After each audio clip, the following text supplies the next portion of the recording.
It's 1987. Gaddafi is losing ground on his coup for Chad. He's losing all his men on the battlefield by the second. This is when he suddenly turns to one of his head generals and demands that they go to a local high school to gather children and tell them they are going on an educational, all-paid-for field trip. The reality was, this was no ordinary field trip. Gaddafi has just ordered a one-way trip for these children, and they will never be seen again. Muammar Gaddafi is one of the most talked-about figures in modern history. People have debated his legacy for decades. Some see him as a visionary, a man who wanted to unite Africa, a leader who tried to give his people something different. And in many ways, those people aren't entirely wrong. He did build hospitals. He did fund infrastructure. He did dream big. But here is the side of Gaddafi that people rarely talk about, the side that the mainstream narrative conveniently leaves out, is the darkest part of his story, and what he did to the children of Libya. It is one of the most disturbing, most shocking acts of state-sponsored abuse in modern warfare. This is not speculation. This is not a rumor. This actually happened. And once you hear what these kids were forced to go through, you will never look at Gaddafi the same way again. Muammar Gaddafi was born on June 19, 1942, in Sirte, a small coastal city in Libya.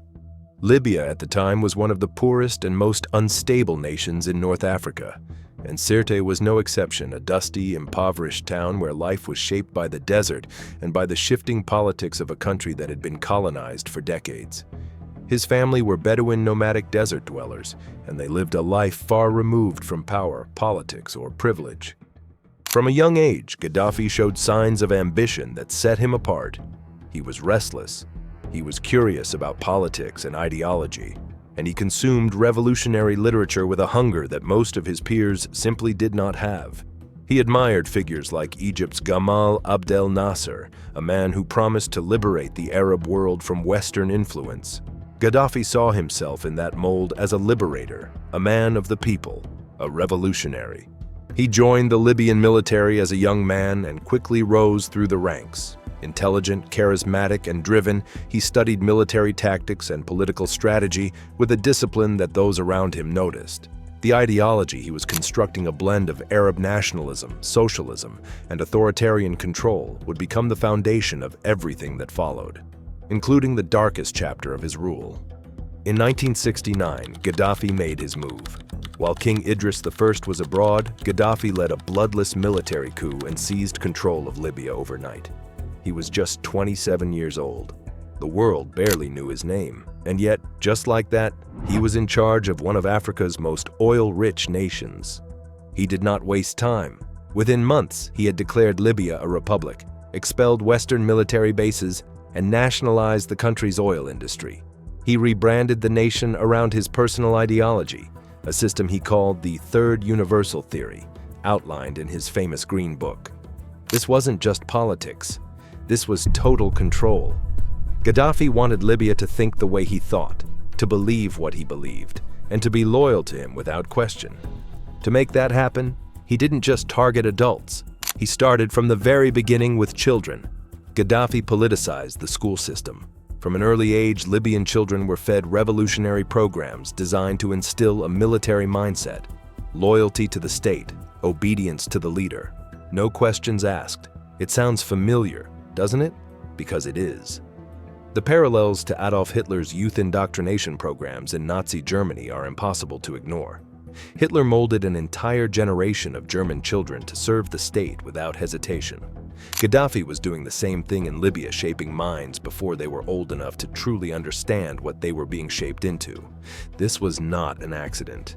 This was strategy, and it would pay off in the worst possible way. By the mid-1970s, Gaddafi had consolidated near-total control over Libya. He had the military, the schools, the media, and the narrative. He was the supreme leader, and the country was built around his vision. But Gaddafi's ambitions extended far beyond Libya's borders. He dreamed of expanding Libyan influence across Africa, not through diplomacy, but through dominance. He wanted to spread his ideology to the entire continent, and he wanted resources. Specifically, he had his eye on Chad. a neighboring nation sitting on some of the richest mineral deposits in the region, including the Aouzou Strip, a territory Libya had long claimed as its own. Chad was unstable. It had been caught in a cycle of conflict for years, a proxy battleground where foreign powers played chess with human lives, and Gaddafi saw an opportunity. To build the army he needed, Gaddafi created what became known as the Islamic Legion. On paper, it was a recruitment program aimed at drawing fighters from across Africa to fight under the Libyan flag. In reality, it was something far more sinister. The majority of those recruited were minors, teenagers, children, boys who had no real understanding of what they were walking into. Gaddafi knew exactly how to lure them in. He promised education, he promised status, he promised money. And he specifically targeted the poorest communities across Africa, places where families were desperate, where opportunities were non-existent, and where a promise of a better life was enough to make someone disappear. One day, a mother would sit down for dinner with her son. The next morning, he was gone. No explanation, no warning, no goodbye, just gone. Recruited into Gaddafi's legion, shipped off to fight a war his family never knew existed. But here is where it gets worse, because the Islamic Legion was not enough. Throughout the 1970s, Libya poured resources into its campaign against Chad, but Chad fought back and fought back hard. The resistance was fierce and relentless. Libya's position in Chad was collapsing. The military was being pushed back, and Gaddafi was running out of men. The Islamic Legion had not delivered the numbers he needed. Voluntary recruitment was drying up. The war was slipping away from him, and Gaddafi knew it. So he made a decision that would define the darkest moment of his entire rule. A decision that crossed every line that exists in warfare. He turned to the children of Libya. This is the part of the story that almost nobody talks about. And it needs to be told. Gaddafi ordered forced recruitment, not from the streets, not from the slums, from the schools. In the cities of Benghazi and Tripoli, Libya's largest and most populated cities, Gaddafi's forces moved into high schools and gathered thousands of students, boys aged 13 to 18, children who were sitting in classrooms hours before, children who had plans for the evening, children who had absolutely no idea that their lives were about to change forever. There was no consent, no letters sent home. Parents were not informed. There was no warning of any kind. Gaddafi's men walked into those schools, and they took the students. Dozens of buses were lined up outside, and these boys, these children, were loaded into them, packed in, one after another, like cargo, like animals being transported to market. That is exactly what this was. Gaddafi was transporting human beings to a battlefield. The buses drove south, straight into Chad, straight into an active war zone where trained, experienced, battle-hardened soldiers were waiting on the other side. These were children who had never held a weapon in their lives, kids who spent their mornings in classrooms and their afternoons with friends. And now, without any real training, without any preparation, without any understanding of what war actually means, they were handed RPGs, military gear, rifles, and they were told to fight. Think about that for a moment. 13-year-old boys, 15-year-old boys, holding military weapons, riding into combat against soldiers who had been training for years, against men who had survived dozens of battles, against an enemy that would show them no mercy. Gaddafi had set them up to die. There was no version of this story where these children had a chance. This was a death sentence handed down by a man sitting safely in Tripoli while thousands of teenagers walked into a graveyard. And Gaddafi showed no remorse, not a single act of accountability. These boys were expendable to him, tools, numbers on a list, nothing more. The results were exactly what anyone with common sense would have predicted. The casualty rates among these child soldiers were devastating. Boys were killed within hours of arriving on the front lines. They had no experience. They were outmatched in every single way, and they died for it. Those who were not killed outright were captured by enemy forces. Others were simply abandoned.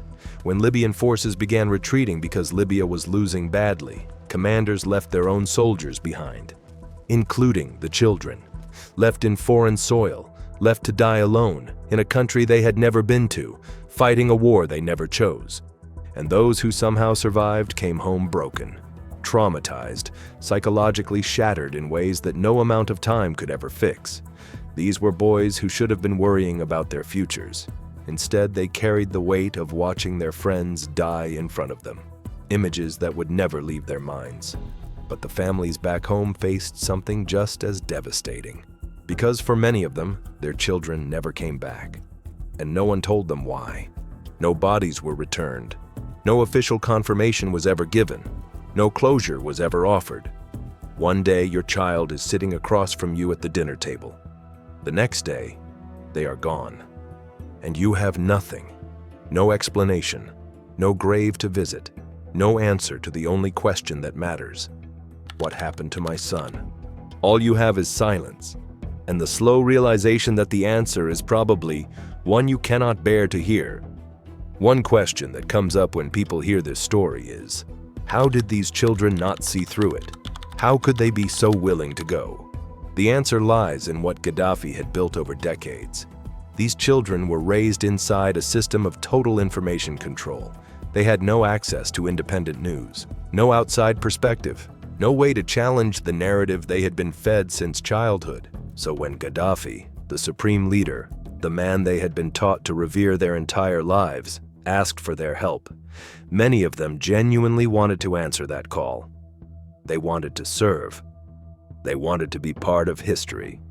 Their training was built on loyalty, not survival. They were never taught how to stay alive on a battlefield. They were taught to obey. And obedience in Gaddafi's world meant walking into the fire without hesitation.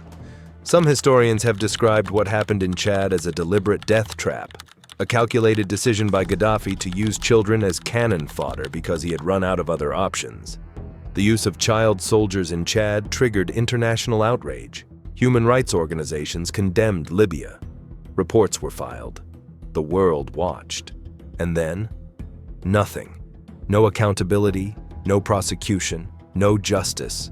Not for Gaddafi, not for the boys who died, not for the families left with nothing but silence. This was not a one-time act. That is what makes this story so deeply disturbing. When the Libyan civil war erupted in 2011, the same tactics resurfaced. Teenagers and school-aged children were once again deployed to defend Gaddafi's regime. Same logic, same recruitment methods, same outcome. Gaddafi did not stumble into using children as soldiers. He systematically militarized them. He built the infrastructure for it through politicized schools, ideological indoctrination, the Islamic Legion, and forced recruitment. Chad was the clearest, most brutal example of what that system produced. It was a graveyard dressed up as a war effort. The children who walked into it never had a choice. They were taken from classrooms by the man their country told them to trust and handed a death sentence wrapped in a flag. That is the side of Gaddafi that history does not like to talk about. But it happened. It is real, and it deserves to be remembered. They love me, all my people with me. They love me all.